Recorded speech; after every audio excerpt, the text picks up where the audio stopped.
Business Takeout presents... This is Ched Talks with Chedwick Crieghtney.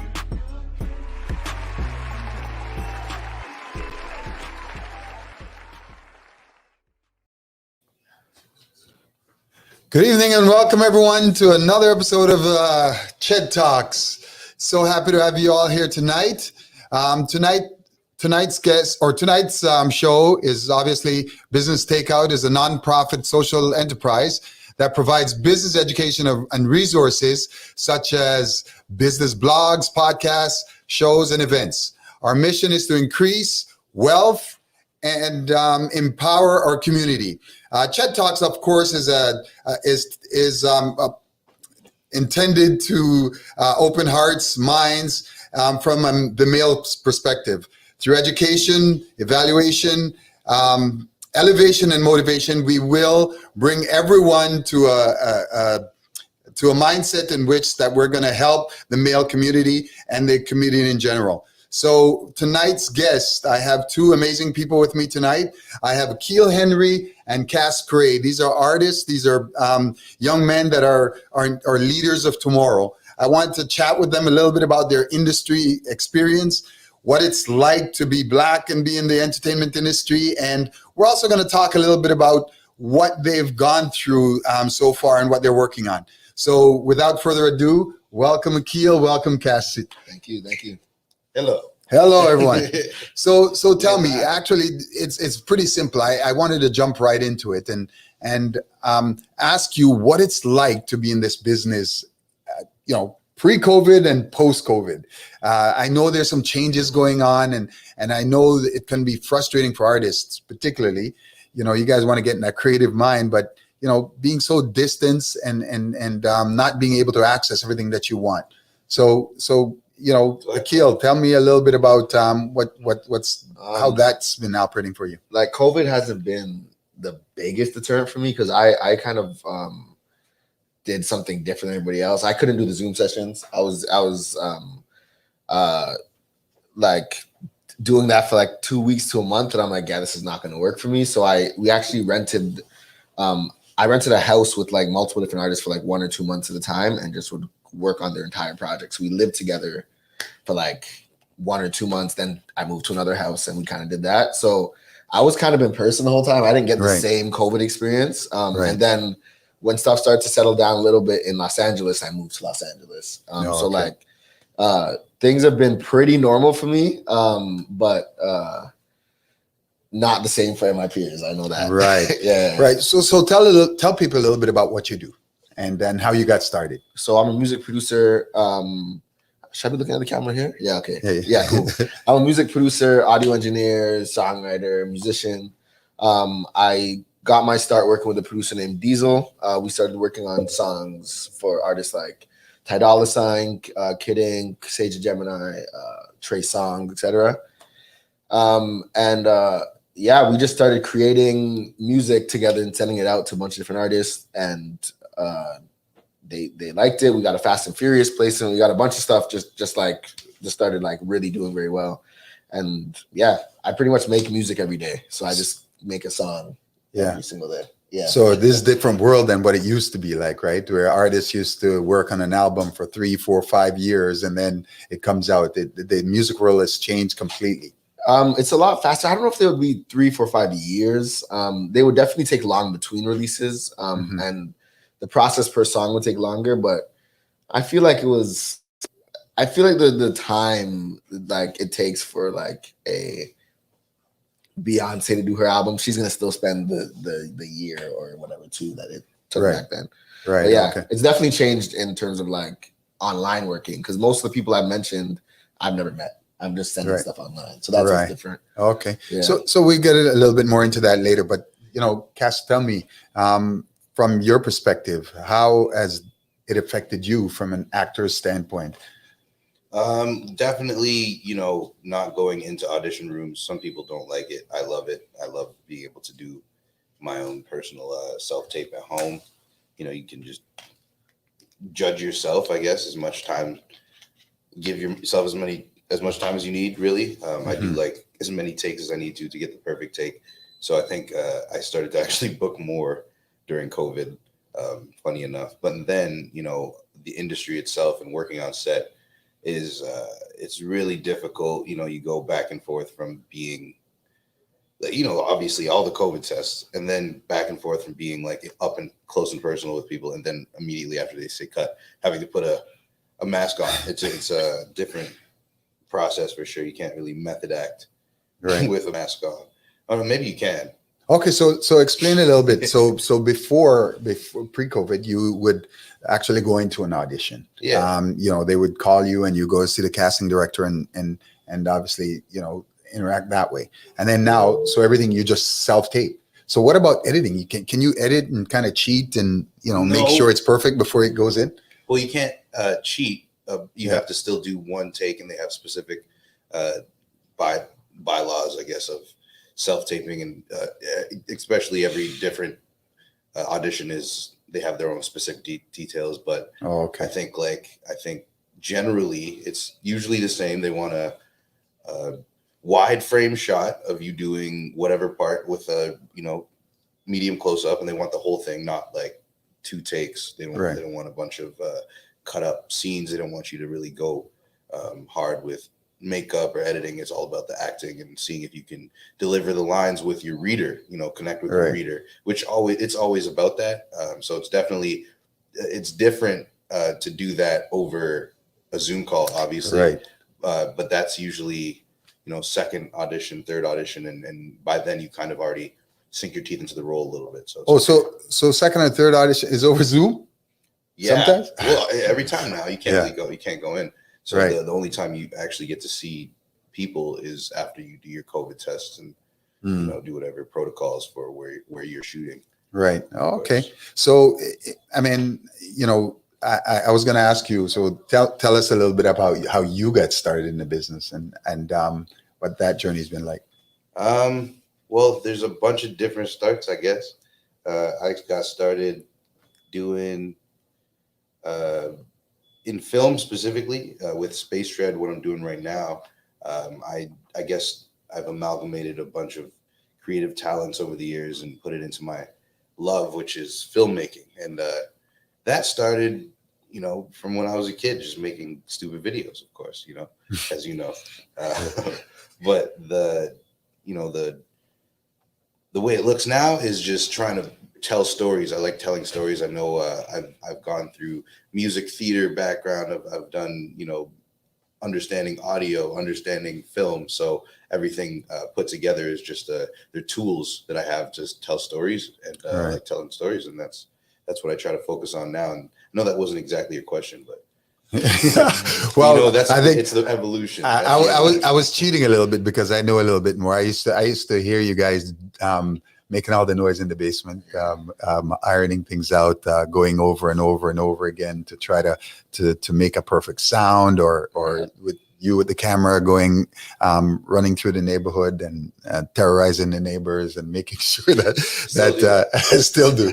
But it was always a fun process. So, but I mean, nowadays it certainly is different. You know, last year, particularly an emotional year with so many things going on, the Black Lives Matter movement. I don't like to focus a lot on it. And some last year, particularly because it was almost like a blur. But if you can tell me from your experiences, what was the emotional time like for you guys, being especially in the entertainment sector?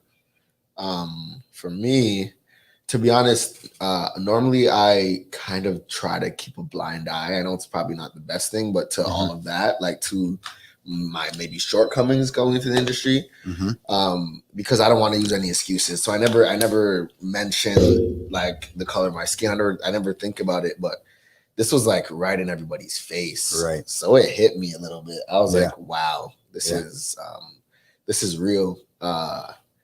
It definitely had me down for a little bit, for like at least a few weeks. And now I still I'm thinking about it more than I ever was. So it definitely opened my eyes up to it. But I still try my best to not think about it because it's who I am. So I can't really fight it. I just got to like do the best I can do in the studio. Right.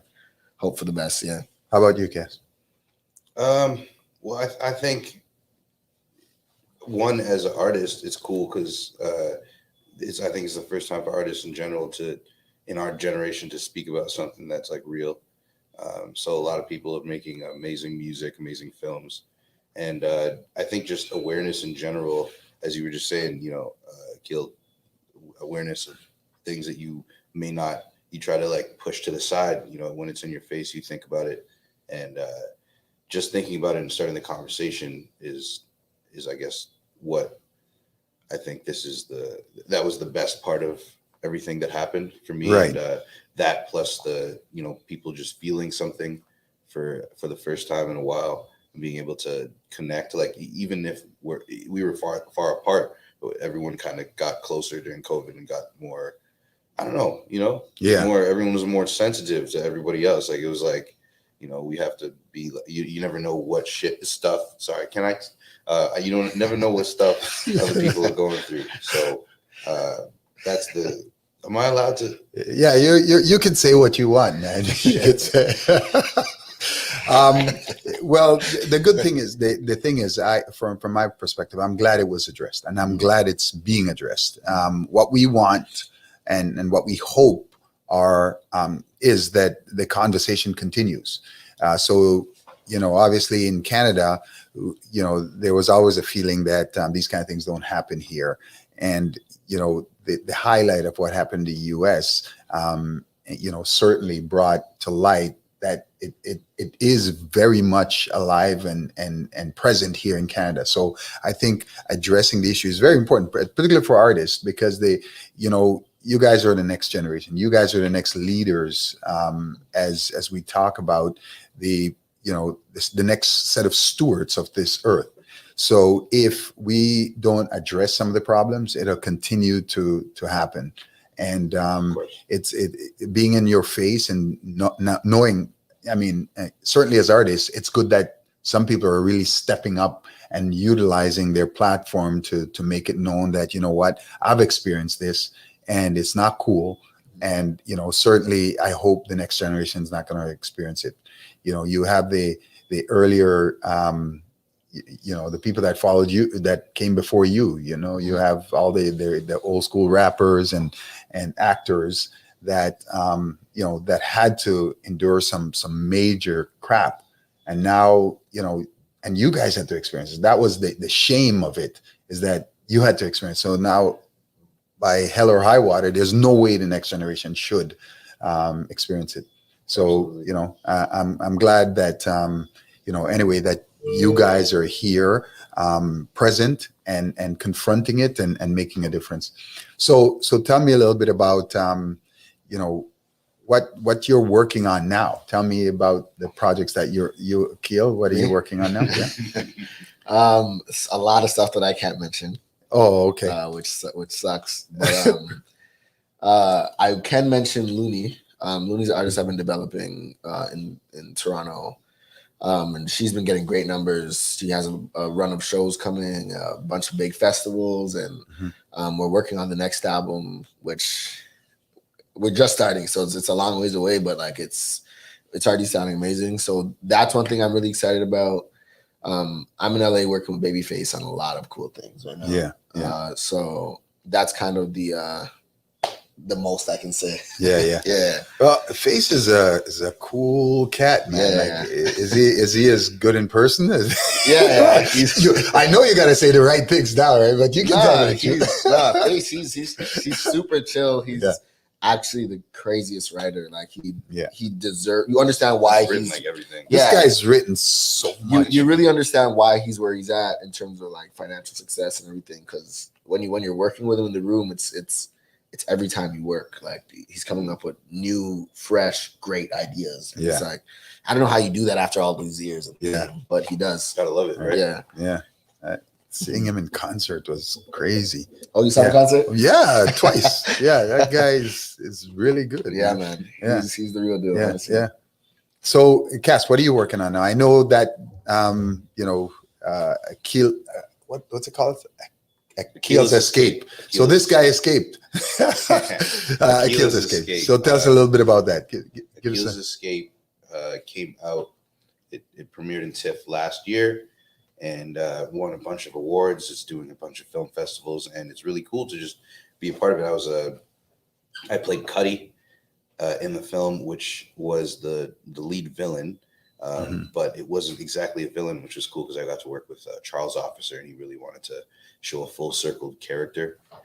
So it wasn't exactly a villain per se. It was a take on a misunderstood young Black individual that got caught up in, violence, and this violence was a cycle, and you'll see it in the movie. I don't want to give away too much, but it was really cool to work on that. And then, of course, while doing that, it was really amazing to find out that I got 2 of my own personal films that were picked up in a bunch of film festivals as well at the same time. So now I'm like talking about a bunch of stuff, and then I have an album coming out because I also, of course, I'm doing my music. So okay, so tell us about the album. What can I say? What can you tell us? Whatever piece that you can mention. It's going to be a party. Okay, a party. Well, okay. Well, things are opening up. The good thing is there in Toronto, things are opening up. And we are. This show particularly is broadcast across the world. So we're not only in the GTAs, and sometimes I get caught up in just mentioning the GTA, but obviously people can catch you just about anywhere in the world because we're on Facebook, Instagram, and multitude of other platforms that are broadcasting across the world. So for those watching, these are not local but international artists from local. They're doing their thing in and around the entertainment industry, and now not only music and film. So look out for them. But we're going to continue the conversation with them. So let's talk a little bit about growing up and what you would do, or what would you say to the younger artists now coming up? I mean, you guys now approaching the OG status. OG status, right? So now you guys are going to be the ones giving advice to these young kids. Tell me, well, I'll ask you first, Cassius. Would you tell a 14-year-old you to go into the film business? Well, like, are you talking about the real 14-year-old you back then in that time? No. A person now who's like, no. A 14-year-old now. If you were to see a 14-year-old. 14-year-old young kid, I'd say the climate is much different than when I got into it. I feel like I got into it for, to try and. I was in love with of course, the stories as always, but like it was definitely a different climate back when I was young and watching movies and seeing films and how they were being produced and getting out there to people, and how much people cared about them in a certain way. I feel like people care in a different way now. Everything's like really quick and really fast. So I'd say, like, first of all, of course, love it. You have to love it to do it all the time, and know that you're going to have to take a billion no's before you get a yes, but that yes could be like, life-changing. Right. And the business around it is more important to learn than the art. If you love art, of course, focus on your craft, but also just learn how to put it in the right place. I guess that is the only advice I would say. If I could have focused on anything more early on, would be the business side of everything, to make sure that I was able to do things faster. Of course, everything in due time, and that's how you become an OG. But I digress. How about you, Akeel? I would definitely tell 14-year-old me to do it. I would tell a lot of other 14-year-olds not to be honest. It's a tough industry. Yeah. It's cutthroat. It's but if you're willing to put the work in, then you can have success in it. It's really that simple. I would definitely tell 14-year-old me to trust my ear more, because the truth is I started making great music when I started making stuff I liked, instead of making stuff that other people either thought other people would like. And people, it's so cliche to say it, but man, when it really hits you and you start to really trust your ear, stuff just gets better. So I would definitely tell every young kid to do that. Whether, like, even if you have nothing going for yourself and you're in the room with the biggest producer, make something you like that day, and he'll probably like you. Fact. Right. Yeah. Yeah. Okay. So certainly a lot of our audience are parents. Some of the older people are watching tonight, and they have kids that are probably wanting to get into the entertainment business to some degree, or at least into you have a million people who are trying to be rappers, entertainers in some form. What do you say to the parents? How do we help them navigate this? Because some parents are very old school in their thinking, right? And some people are just not open to the idea of their kids, going forward in this industry. So what would you guys say to them? Honestly, the only thing you can do is support, because the people that don't have the support have a harder time making it. Right. It's just that simple. Right. And support doesn't necessarily mean you got to be all up in it, but it just means you got to let them know that you're with them and you're okay with it. Because a lot of people are so stressed, they got to make something happen now, because if they don't, their parents are gonna force them to something else. And if you just support them and let them know that they're obviously they got to work, make sure they're working. If they're not working, get them out. But supporting is everything, I think.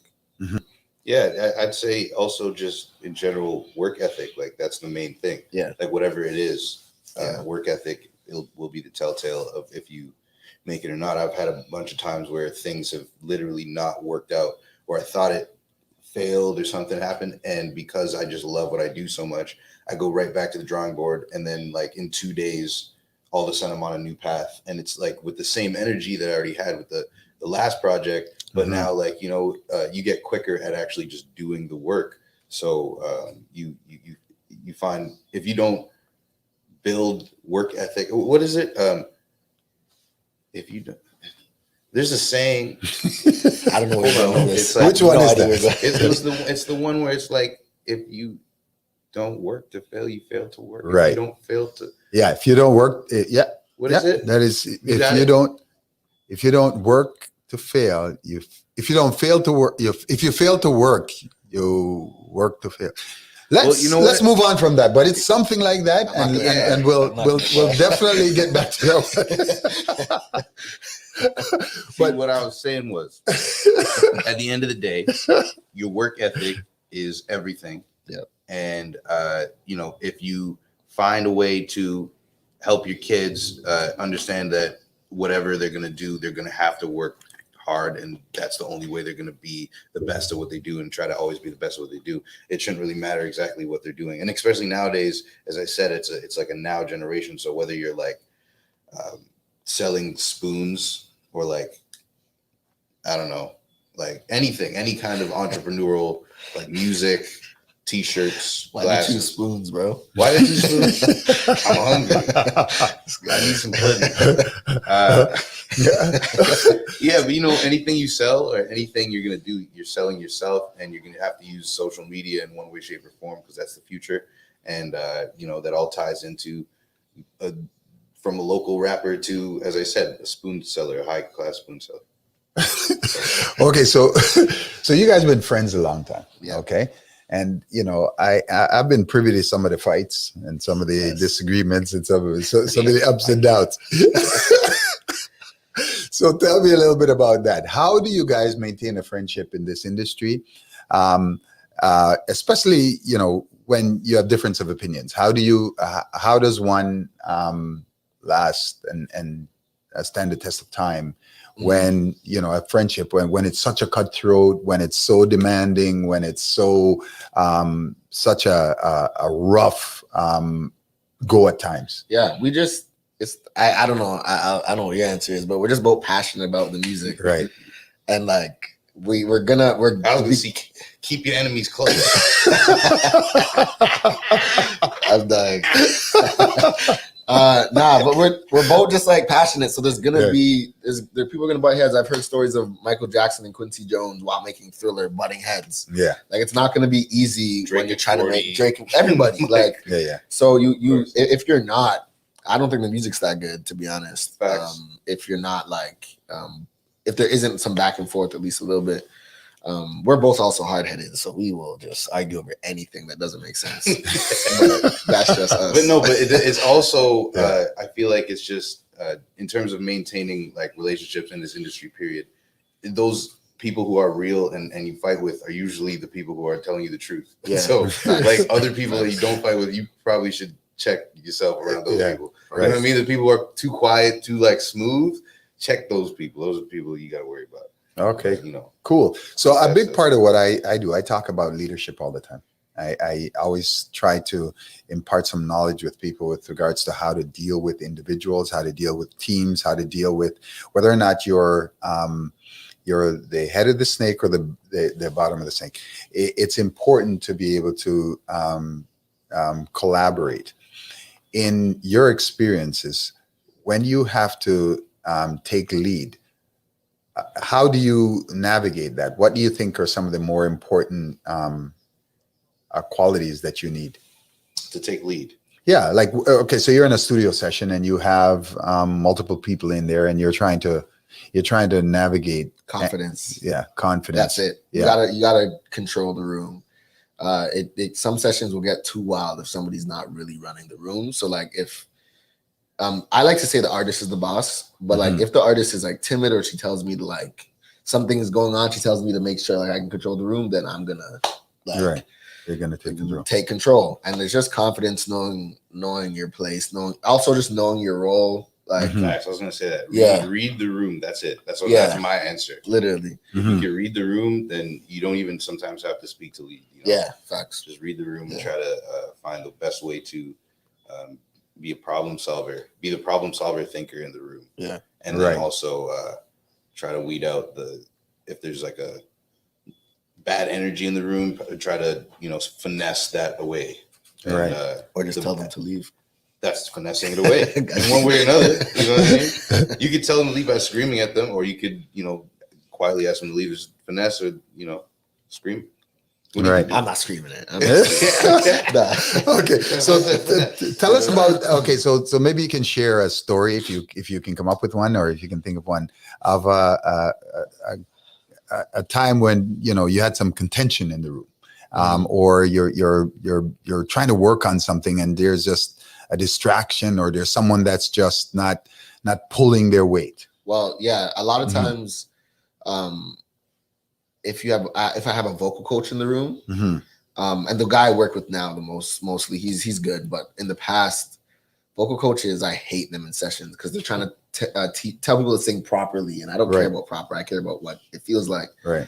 So I've had to kick a few vocal coaches out of the rooms before. Really? Yeah, like a bunch of times, just because honestly, I love what you're trying to do, or just ask them to stay quiet. Love what you're trying to do, but like I don't want that. Like personally, I don't want that on the song. Facts. So yeah, it's been a lot. So you let them down easy. I Yeah. like what you're trying to do, but get out. Like most times not get out. Most times it's like stay quiet. But I have had a couple times I'm like, yo, I'm sorry, like this is like really not working. Not when like everybody's hearing it though. I try not to embarrass anybody, but like when there's a little break, like yo, honestly, like I think it's be best if you stepped out for the artist. Like she's getting nervous, whatever the case. I'll say whatever I have to say to get them to kindly leave. Trust me, man. Yeah. I've had multiple situations, definitely in film and like writing processes. Usually, I don't know what it is, but usually it's a guitarist. I don't know why, because I play the guitar now too, and I feel it. Like it's like when you have a guitar in your hands, you just keep playing, but like guitar, like it's just. I've had situations where people are just playing over the creative space because everyone's thinking about music, right, in a writing session or thinking about things, and you kind of just have to read the room and see where it's directed. So even if sometimes I leave the room to write something, because I want to sing out loud or do something that's opposing what the producer's doing, but I find, once again, it comes back to reading the room. I've had multiple situations where someone's playing over the creative space and it just kind of jarring. I hate that. Room, my right? goodness. And you're like, and you don't want to be a dick, but it's like, yo, just put down your guitar. I just mute them.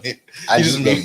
I feel no way. Yeah, you just mute, I just literally turn off the guitar thing, right? So they can't even. Or like, to be honest, I'm always saying like, yo, hold on for a second. Like, yo, hold on for a second. Yeah, like yeah, literally yeah. every Yeah, single, exactly. actually, hold on for a second. And then So- so they get the picture. Yeah, they get like, So if I have to say that 5 times, it's like, fam, put the guitar away. Yeah, like, come on. So you should have like a bouncer there. Literally, some of these guys, but the more and more up you go, like I don't really experience that too much in sessions anymore. Like people, The more money is involved with the project, the less that happens. And you can just Yeah. literally tell people to get out. yeah, Mhm. So like sometimes when you're working on passion projects, that's usually when you get like a bug in the system. But other than that, the more you work, I don't know. I'm not speaking for you. Yeah. I'm just saying in my experience, definitely the more money is involved in the project, or the more just The truth is, to me, it's the tighter experience. To me, it's the experience because, like, a lot of people like that are doing their first sessions, they're just excited, so they're just jamming away. While it's like the people that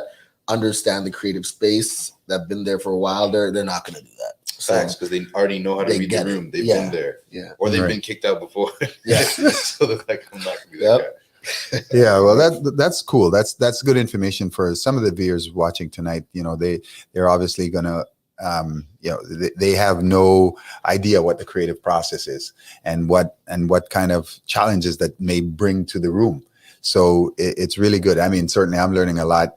Listening to the different dynamics that's in a room and trying to figure out, okay, what would I do if I'm in that room, and how would I lead? What would I say, and how would I kind of bring everybody? Because when it's a collaborative project, you're going to have to bring everybody on side at some point.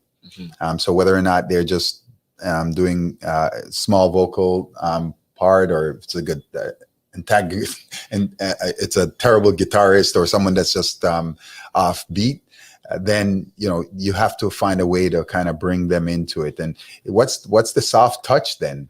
So it's usually either they're out or you just kind of, Yeah. how do you guide them? How do you coach them? Sorry, I kick them out.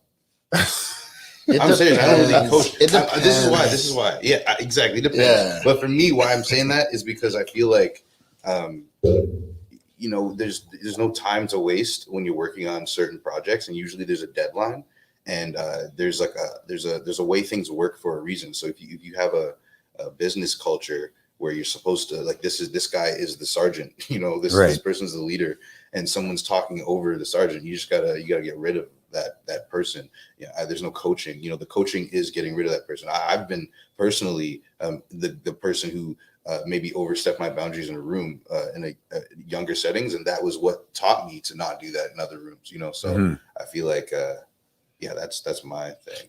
Yeah, but as we talked about, getting to that OG status, we're going to have to find other ways to be able to do that. It's like, I was watching a program yesterday. It's one of our business takeout program. There was a gentleman, he coaches parents in how to handle their children. Mm-hmm. And one of the things that I found very interesting and very informative, he talked about how it's not necessarily the kids that are not understanding. It's the parents that have to unlearn what they learned, right? So you have to change your approach, because the way kids are, they're different. The tools that they have, in fact, rules have changed in terms of how you can navigate and how you can handle the kids.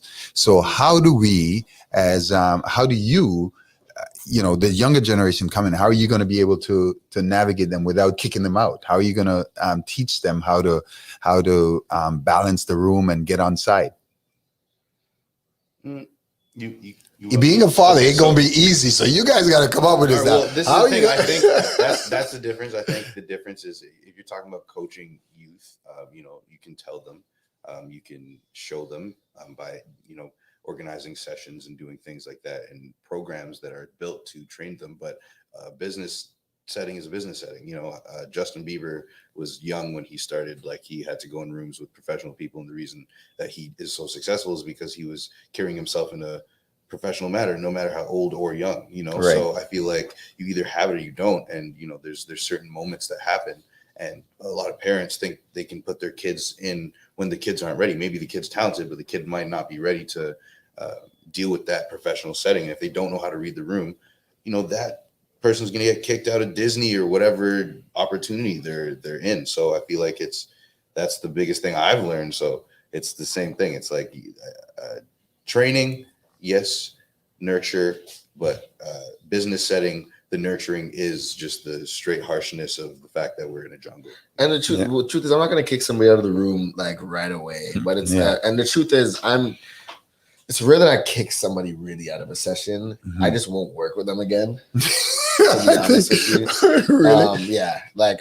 there's no like unless we have a deadline, as you were saying, like and we got to get it done, like that, like we have a certain amount of time, Right. Then it's like, okay, yeah, sorry, you got to go. But generally, it's like I'll work through it. I'll tell them, like I'll talk to them after or anything, but I'm just not going to invite them back in the room. Right. And I'll give them another chance in a while, but like not right away, because like vibe is everything.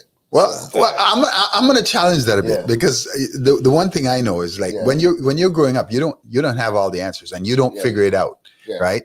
And what I'm saying is that shouldn't you, if someone is a rookie, someone's new, they're coming in, they're making some attempts, and quite frankly, they could be off. Discarding them or kicking them out is not good. No.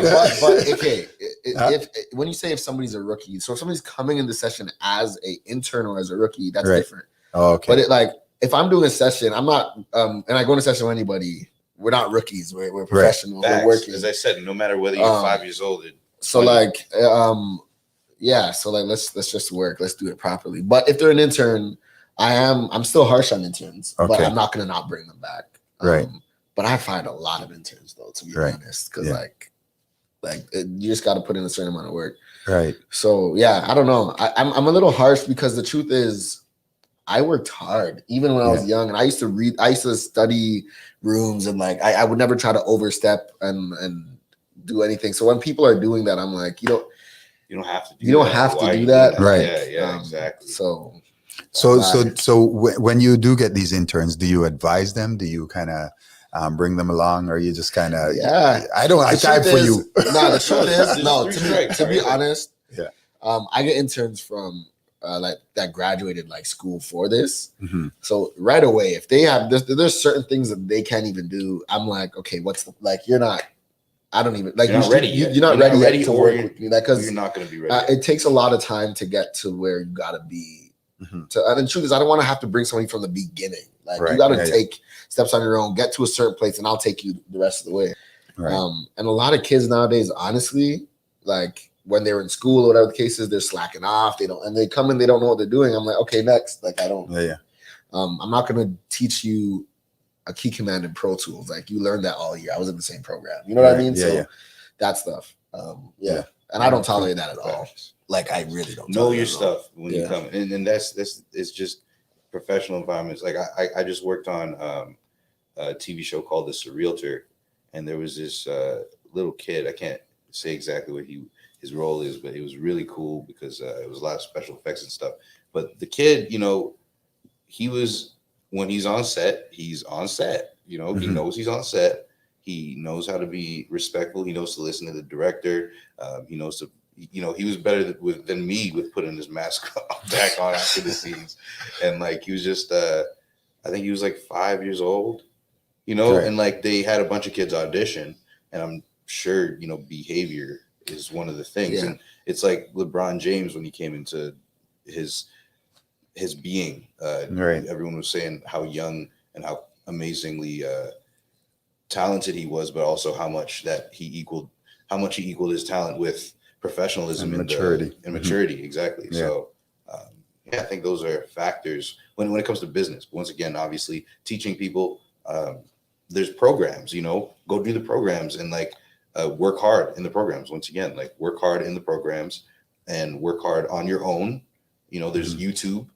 There's like everything on YouTube, and you can crack everything else, but I'm not going to say that because of sponsors, obviously. Well, the reason why I ask is, obviously there's in the corporate world, definitely in the business world, things are changing. And COVID as a pandemic has highlights so many things with individuals. People are jobs that they've kept for so many years, they're now starting to rethink, what do I want to do with my life? Some people are going to try to stick it out, and some people are just are just walking away from great jobs. I saw the latest report, and that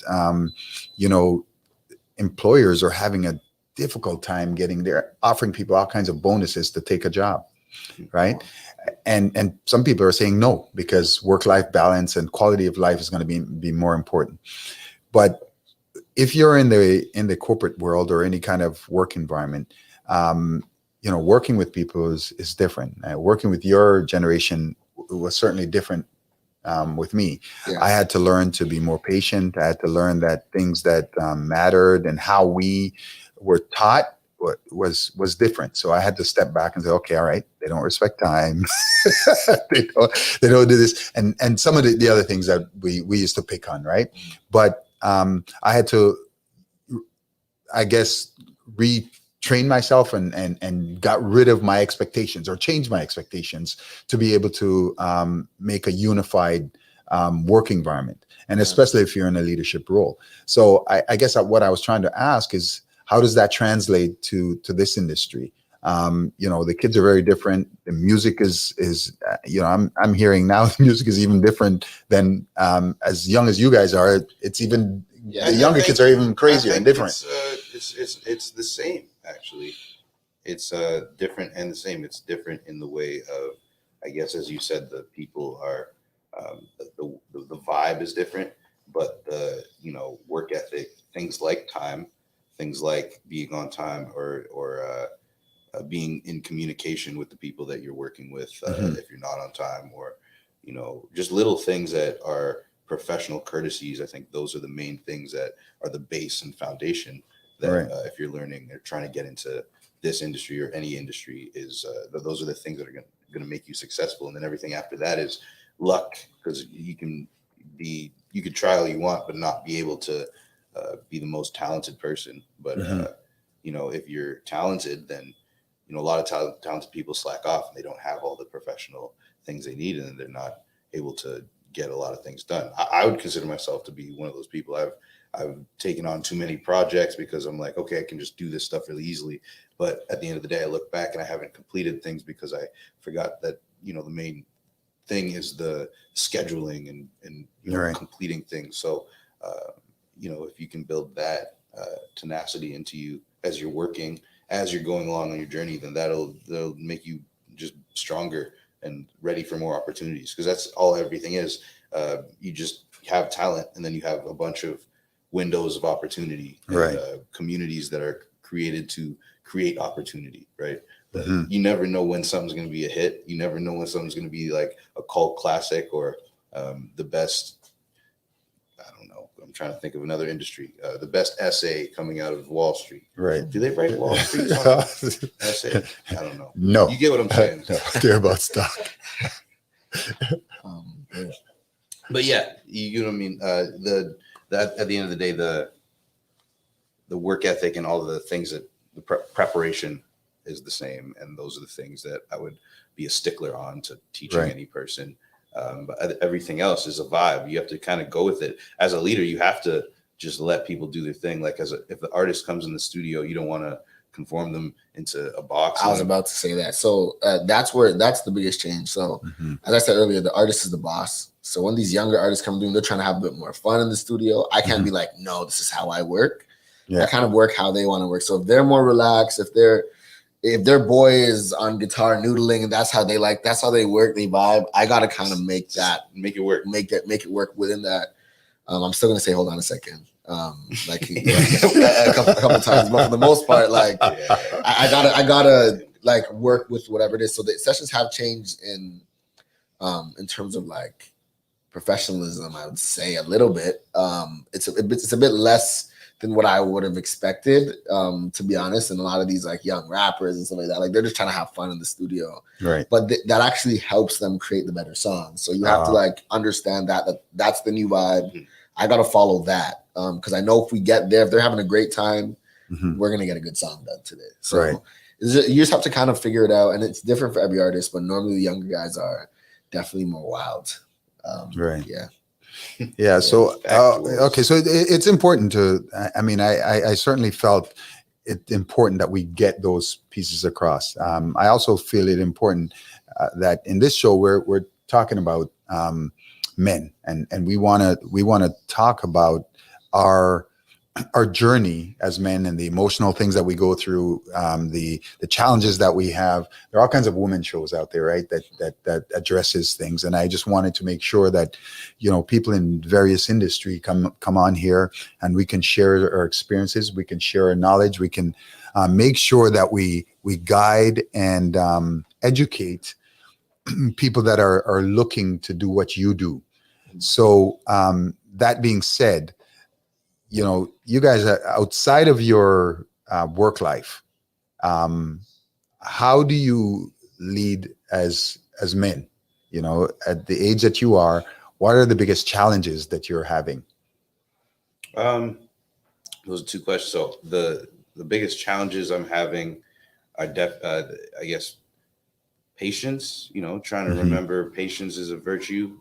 Trying to just, I think everything's a cycle. So I think knowing yourself, you have your demons and you kind of just fight them through life, and then you have to just know and be aware of them and temper them as you go along. So that is the biggest challenge, fighting myself, fighting my own demons, trying to be better every day. And that's just a quality that I guess, I've gotten from certain people in my life, my family, of course. And other than that, that was the first question, my biggest challenge. But the other question was, if you could repeat it. Well, I guess what I was trying to find out is, how do you have challenges, but what do you find? Well, how do I walk as a man and a leader as a man? I think just being yourself and being confident in what you're doing, being like, I'm getting up every day and doing my thing, and like, nobody can tell me that I'm doing it wrong, because it's my thing and I've created it over time, and having self-respect and self-integrity, and just being like, I'm going to finish the things that I started, things that I say I'm going to do them. Just holding yourself accountable. That's the way. If you can hold yourself accountable, then you can inspire others to do the same and complete their dreams and do what they want to do. And that's what I found in my life. I feel like what we do is literally inspiration. It's inspiring people. Other than telling stories and helping people connect with the human soul on a deeper level, it's definitely just inspiring people to, life is exciting, and it's through movies and music and things like that. We make life exciting. We have like our best moments showcased and broadcasted. So I feel like that's what I do to lead as a man. And you? Same. Not much to say about that. I couldn't say better. Certainly. I mean, there are challenges, and so emotionally, let me ask this: how do you deal with women nowadays? how I mean, you see all kinds of gaslighting. No, I'm not trying to get you in trouble. I'm trying to find out the interaction. It's important that we get an understanding. Women have expectations of men, right? And certainly men have expectations of women. So I want to know, from your generation and from your personal experiences, what kind of, what are the expectations that are being given or while you date or in your relationships? You, Akeel, come on, you can answer. Go ahead, brother. You were just talking about this. Honestly, I don't know, man. I'm very, I don't know. I'm not. You don't have to be neutral. This is, we can, careful here. Nobody's listening. You could just be honest, be authentic. No, to be honest, I'm like, I don't really, the dating scene is kind of interesting for me. Mm-hmm. I'm not really trusting when it comes to like where I'm at in my career. It looks like I'm going to have a really good life. So stuff doesn't last very long in my dating relationship. It's going to be it's generally very short, just because I'm like, I don't really, I see the excitement in them seeing my career. I'm working with celebrities every day. Like, So that's my dating life. I'm that's like the most I want to say. But yeah, that's kind of where it's at right now. It's pretty bad actually. It's kind of bad, but like generally, I'm dating for short periods of time and just having fun. Okay, all right, Yeah. cool. Same. This guy goes, go ahead. Yeah, I couldn't have said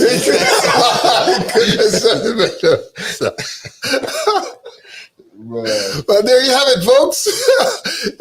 Straight from their mouths, all the details about dating and what the expectations are for women. Yep. On a real though, obviously, just in general, not just in a closer relationship, to say something real.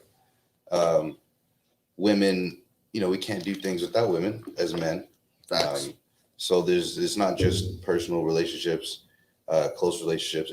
There's business relationship. There's just the woman energy in general that we have to deal with, and I feel like it is a lot. I'm serious. I feel like women are intimidating nowadays. I feel like that's why I'm so scared to say anything. I'm scared because I don't want the beehive after me. But I do. I came from a woman. I have a very close relationship with my mother. I love women in general. I feel like I am not a nurturer. I am taken care of by women. So they respect my sense of humor. Don't come after me. But yeah, I love women, and I feel like the relationship in music that I have with women, I say more in my music. I say more in my art. I say more with like a metaphor than I would directly, I guess, try to connect and communicate through an interview with multiple different women's perspectives. If that makes sense. So if you want to really understand what I feel, listen to my music. And I've been making a lot of dance music lately. I love, I love Trini women. I really love Trini girls. So you can hear the inspiration in my music. Okay. All right, we're running out of time, so I just wanted to. Well, no, but I'm almost finished. So like, listen. No, I wanted to wrap. I'm just. Yeah. No, go ahead. I wanted to wrap up with you guys. Just ask a couple of quick questions. Well, just if you can just let us know where we can get at you, where people can reach you, and kind of tell them what you're working on and what your inspiration is. Yeah, so like where they can reach me on Instagram or Instagram, so any of your handles. Honestly, I only use Instagram. At Akeel.music, AKEEL.music. Apple Music also has a playlist called Behind the Boards Akeel. You can see all my work there, or I try to update it quite often. And Okay. And you can tell us on the big projects you're working on. So, okay, we'll move on. Yeah. You'll see it. Honestly, like I just got a call the other day. I'm hoping it goes through, but I'll tell you when the camera's off. It's crazy. Like it's big stuff. Yeah. Trust me, bro. Yeah. Like, man. I know, right? Okay, what about you, Cas? What are you working on now? Working on a bunch of stuff. I have a couple situations like that where, things are just a call from your agent. You're just waiting on the confirmation for things. Yeah. Which I'd love to say, but it's also the jinxing of it. I just don't want to even say it out loud. It's also embarrassing when you say something and it doesn't work out. I guess that's one of the perils of this industry, right? Is that exactly. Yeah. So, but in general, I update a lot on my Instagram, which is Cas Cray, and then also my business Instagram, which is a collective called Spacedread Films, and we make a bunch of comedy and music and entertainment goodies for you and your people. Okay. Find me there. Instagram is the way nowadays, I think. All right. It's like easiest, right? Yeah. You put everything on Instagram. That's the way. Yeah. All right. Thank you, folks, for joining us tonight. It's been a pleasure having these gentlemen on. They shared some insights with regards to what they're doing, what the industry is like, and obviously inspired you to, if you have children or if it's you yourself that's looking on tonight and you want to do something new, special, dynamic, feel free to always reach out on Ched Talks, and you can be inspired, you can be motivated, and we can always share things in the community from the men's perspective. Thank you, and good night. If you enjoy our programming and want to help support Black entrepreneurship, please donate today. www.businesstakeout.com/donate.